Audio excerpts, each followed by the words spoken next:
qad hammat bihi wa hamma biha. Sudah ada keinginan di antara dua belah pihak, baik daripada Yusuf alaihissalam ataupun Zulaikha. Tetapi kata Yusuf alaihissalam, karena Allah, karena hidayah Allah, aku terhindar daripada perbuatan zina tersebut. Innan nafsa la ammaratun bisu. Kemudian dia berkata, sesungguhnya nafsu tersebut memerintahkan kepada kejelekan. Nafsu yang kedua adalah nafsul lawwamah. Nafsul lawwamah, kita katakan ketika dia berbuat kejelekan, berbuat maksiat, rasa penyesalan yang luar biasa. Kenapa kok saya melakukan ini dan itu? Tidak seharusnya saya berucap yang demikian. Tidak seharusnya saya melakukan perbuatan yang demikian. Pada saat itu, ketika ada pada diri kita nafsu tersebut adalah nafsu lawwamah. Penyesalan setelah dia berbuat. Penyesalan ketika dia tersebut telah melakukan ucapan. Nafsu yang ketiga adalah nafsul mutmainnah. Ini yang dicita-citakan oleh setiap hamba mukmin. Ini yang diharapkan oleh Allah dan Rasulnya. Makanya Allah Subhanahu wa taala mengatakan, masuklah ya ayatuhan nafsul mutmainnah, irji'i ila rabbiki radiyatan mardiyah. Bahwasannya Allah Subhanahu wa taala meridhai dengan jiwa-jiwa yang tenang tersebut. Pada pembahasan masalah as-siyam, Allah Subhanahu wa taala mengasihkan satu canangan kepada Rasulullah SAW ketika Rasulullah SAW berwasiat kepada para syabab, kepada para pemuda. Kata Rasulullah SAW, ya ma'syar syabab, wahai para pemuda, man istata'a minkumul ba'ah, barang siapa yang memiliki ba'ah, kemampuan secara lahiriah, maksudnya nafkah, maksudnya punya ma'isyah, punya mata pencaharian, falyatazawwaj, hendaknya bersegera untuk melakukan pernikahan. Kenapa dengan pernikahan? Fa innahu aghaddu lil basar. Karena dengan pernikahan tersebut bisa menundukkan pandangan dari pandangan yang tidak pantas kita memandangnya. Wa ahsanul faraj, menjaga kemaluan kita agar diletakkan di tempat yang halal, bukan diletakkan di tempat-tempat yang haram. Fa in lam yastati', kalau seandainya tidak memiliki ma'isyah, tidak memiliki nafkah, maka fa'alaihi bis-shaum, hendaknya dia berpuasa. Dengan puasa fa innalahu wija, bisa mencegah dan menahan diri dari syahwat dia tersebut. Itu daripada keutamaan. Makanya dikatakan as-siyam al-imsak, menahan diri. Maksudnya secara syar'i, secara syariat, yang dimaksud dengan puasa di sini adalah al-imsak minal muftirat, menahan diri dari hal-hal yang merusak dan menghancurkan dan membatalkan ibadah saum kita tersebut. Kal akal, seperti makan, wasyarab, minum, wal jima', hubungan suami istri di siang bulan suci Ramadan untuk sementara waktu diharamkan. Dihalalkannya di malam hari, untuk di siang hari dilarang oleh Allah Subhanahu wa taala. Dan segala sesuatu yang bisa menghancurkan dengan puasa kita tersebut, apapun sesuatu tersebut.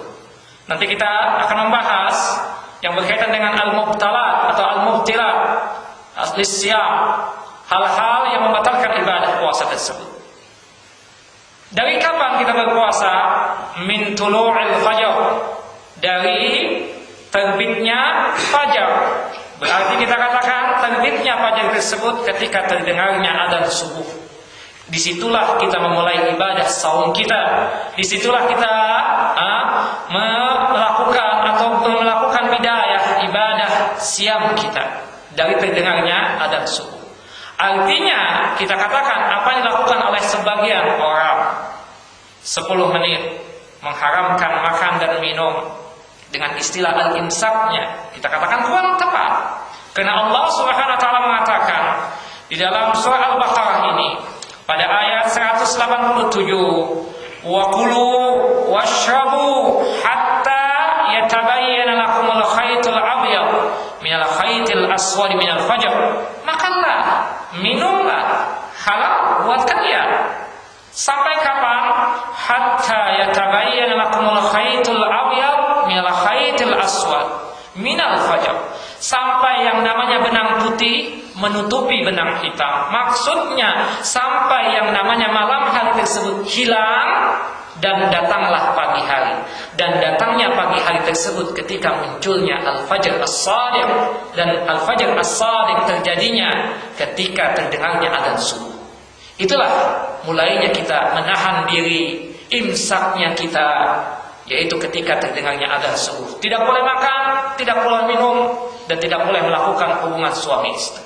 Sampai kapan? Ila ghurubisy syams, sampai tenggelamnya matahari. Artinya kita katakan tenggelamnya matahari bukan berarti dengan adanya maghrib kita baru dibolehkan untuk berbuka puasa.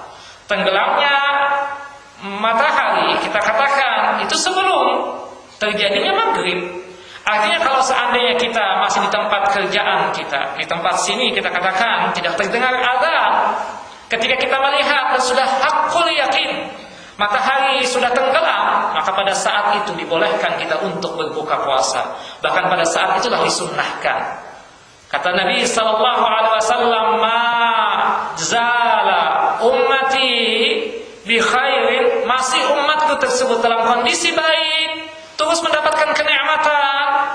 Ketika kapan? Ketika ajalul fitr wa akharus sahur, ketika dia tersebut mempercepat buka puasanya dan mengakhirkan sahurnya. Ketika sudah hakul yakin tenggelam matahari, kita katakan tidak perlu kita mencari jam lagi, sudahlah kita berbuka puasa. Kenapa? Karena barometer daripada terjadinya maghrib ketika munculnya syafaq merah, dan syafaq merah tersebut terjadi 2 atau 3 menit setelah tenggelamnya matahari. Biniyati ta'abbud, tentu saja apa yang kita lakukan, tidak makan, tidak minum, tidak menggauli istri kita, dengan niatan untuk beribadah kepada Allah Subhanahu wa taala. Itulah ibadah shaum, itulah ibadah puasa yang disyariatkan kepada umat Muhammad sallallahu alaihi wasallam. Ibadah shaum disyariatkan pada tahun kedua Hijriyah. Artinya ketika Nabi sallallahu alaihi wasallam sudah bermukim di Madinah, tepatnya ketika 2 tahun. Makanya beliau sallallahu alaihi wasallam mendapatkan ibadah saum di bulan suci Ramadan selama 9 tahun kurang lebih. Dikarenakan Nabi SAW meninggal pada tahun ke-11 Hijriyah. Dan beliau mendapatkan kurang lebih 9 tahun, kita katakan 9 kali dalam masalah berpuasa di bulan suci Ramadan tersebut. Ya ayyuhalladzina amanu, wahai orang-orang yang beriman, kutiba alaikum, kata-kata kutiba tertulis oleh kalian, itu kata dasarnya. Maksudnya di sini apa yang ditulis oleh Allah Subhanahu wa taala adalah sesuatu yang diwajibkan untuk hamba-hambanya, atas hamba-hambanya. Yaitu apa? As-siyam, yaitu berpuasa. Kama kutiba 'alal ladzina min qablikum. Ternyata ibadah puasa ini sesuatu yang juga pernah diwajibkan oleh Allah Subhanahu wa taala untuk umat-umat terdahulu. Tapi subhanallah berbeda dengan kita. Umat Muhammad dalam masalah ibadah shaum, ibadah puasa paling enaknya umat. Umat terdahulu kita katakan ada yang 2 hari, 3 hari baru dibolehkan untuk berbuka puasa.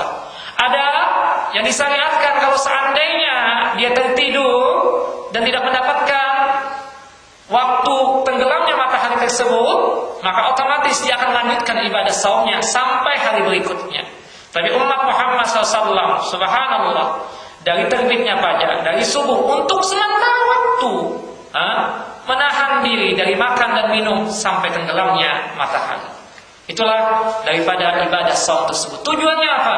La'allakum tattaqun, agar kalian tersebut bertakwa.